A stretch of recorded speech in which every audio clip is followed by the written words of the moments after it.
حضرت عثمان بڑے نفیس آدمی تھے، بڑی نفاست تھی، کپڑا سادہ پہنتے تھے، لیکن لوگ کہتے ہیں کبھی ہم نے ان کے کپڑوں پہ دھبا نہیں دیکھا، چہرے پر اتنا سا گرد کا نشان نہیں دیکھا۔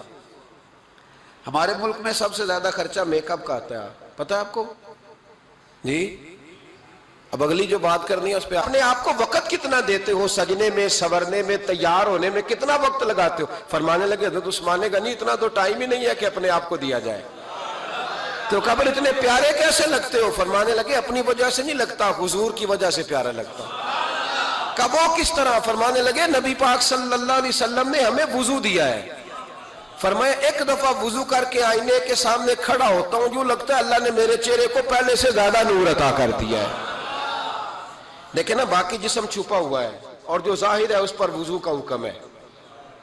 ہاتھ ظاہر ہے تو وضو کر لو، پیر پردے سے باہر ہے تو ان کو دھو لو وضو میں، چہرہ پردے سے کپڑوں سے باہر ہے تو اس کو وضو میں۔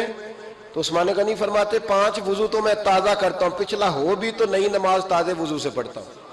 اور فرماتے اگر میرا قرآن مجید کھولنے کا ارادہ بن جائے تو پھر وضو 6 بھی ہو جاتے ہیں، اور تہجد کے وقت اٹھوں تو 7 بھی ہو جاتے ہیں۔